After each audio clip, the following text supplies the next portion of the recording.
Hola, buenas tardes. Bueno, el tema que vamos a presentar hoy, junto con los compañeros, va a ser el trabajo en la antigüedad,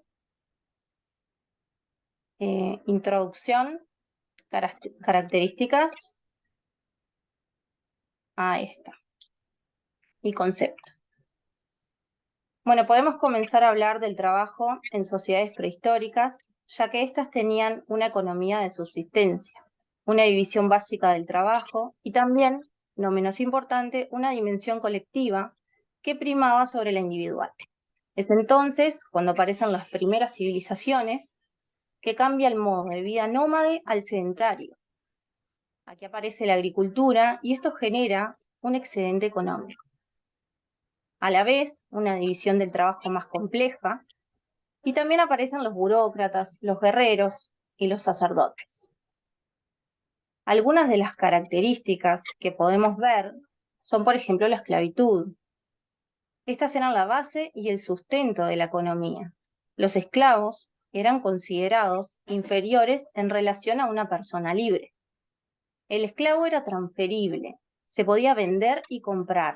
La mano de obra esclava se utilizaba para la producción agrícola, actividades de índole doméstica, servidumbre y demás.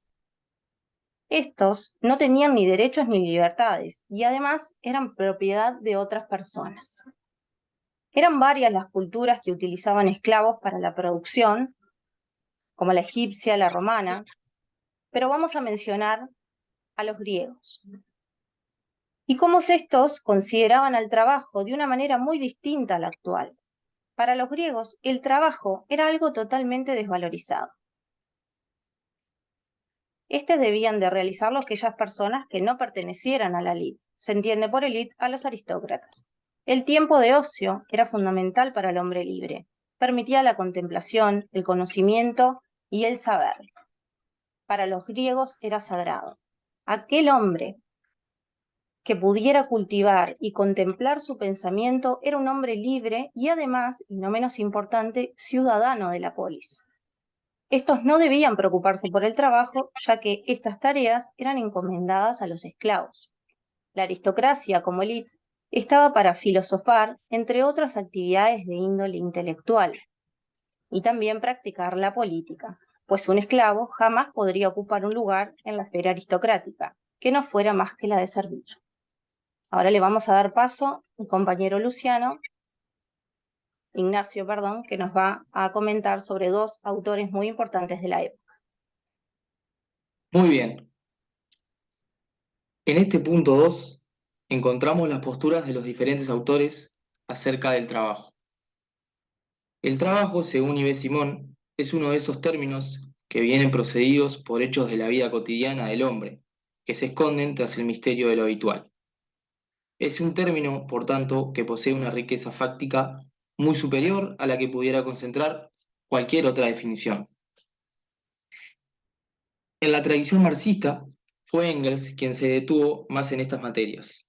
En su particular ensayo, escrito en el 1876 y titulado El papel del trabajo en la transformación del mono en hombre, sintetiza la idea de la cual es el trabajo lo que crea al hombre.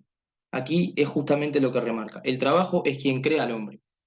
Pasando al trabajo intelectual, Simón señala que efectivamente, en la medida que contribuya el trabajo manual desarrollando por otro, la actividad intelectual puede ser considerada un trabajo. ¿Cómo se llega a construir la noción del trabajo para estos diferentes autores? Encontramos a Aristóteles, quien delimitará aún más los derechos de la ciudadanía. Su ciudad ideal, al igual que para Platón, diferenciaría a los gobernantes de los gobernados. Los primeros constituidos por la clase militar, los estadistas, los magistrados y el sacerdocio. Los segundos por los agricultores, los artesanos y los campesinos. Con los comerciantes hay una cierta ambivalencia. Si bien le consideraba una ocupación antinatural, estaba dispuesto a admitirlos hasta cierto punto en su sociedad ideal, cuya base seguiría siendo la esclavitud. Las raíces de esto las encontramos en el valor éticamente supremo de la autarquía socrática. Según esta noción, acuñada por Sócrates, Todo aquel que trabaja está sometido tanto a la materia como a los hombres para quienes trabaja. En esa medida, su vida carece de autonomía y por tanto el valor moral.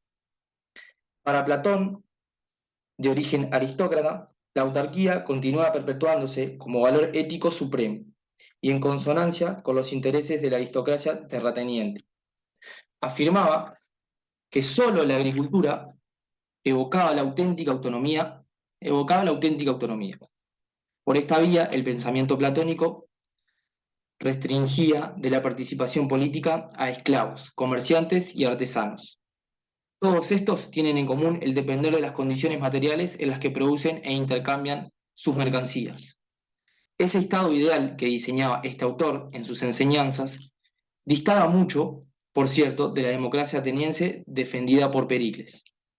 En cierto modo, Platón solo confiaba en una élite en el poder constituida por unos pocos que no debieran entregarse a las faenas serviles de la producción y circulación de las riquezas. A continuación, le daré paso a mi compañero, quien hablará del ámbito religioso en el trabajo.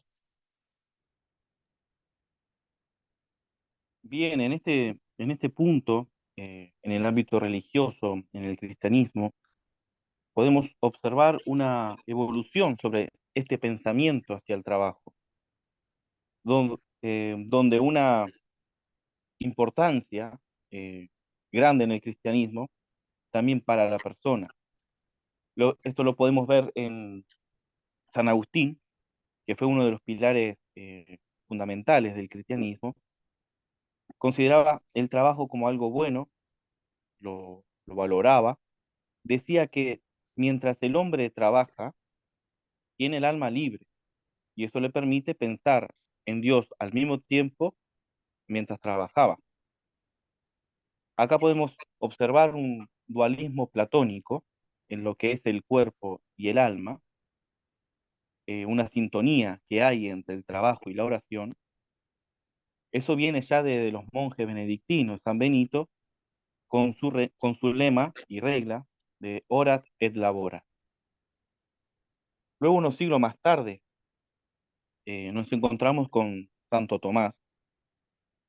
Él continúa con la reflexión sobre el trabajo y establece una jerarquía de perfecciones, dando otro orden en la historia del trabajo, que consistió considerarlo como una obligación solo si era necesario para subsistir. Él decía que a la falta de trabajo, el hombre debía dedicarse a la vida contemplativa, a Dios, a la oración, y eso lo consideraba a Dios como causa primera, a lo que todo debe su existencia. Esto también lo podemos ver también en Aristóteles, cuando en en la vía del movimiento. Y Santo Tomás toma como causa segunda al hombre, procurando a través del trabajo humanizarlo. Luego encontramos a San Pablo, eh, mucho antes de estos dos personajes, que incorpora una nueva visión, una nueva postura, la obligatoriedad moral del trabajo, donde lo podemos observar cuando él escribe en su carta a los tesalonicenses: el que no quiere trabajar, que tampoco coma. Él veía el trabajo como un medio para ganarse la vida, para subsistir. Y fue un ejemplo que mientras que él trabajaba con la predicación, también trabajaba y predicaba al mismo tiempo. Entonces, esta obligatoriedad del trabajo moral se aplica eh, en la persona, mientras que la persona pueda hacerlo. Entonces, esto enmarca el ágape, lo que es el amor al prójimo. Este dictamen de la moral tiene hoy en día una importancia grande para la política social.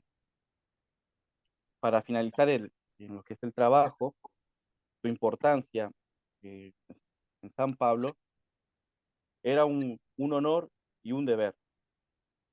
Por eso él escribió eso en su carta: el que no trabaja, que no come. Y se deslumbra como ese humanismo de la persona. Y con esto ya damos terminado esta presentación.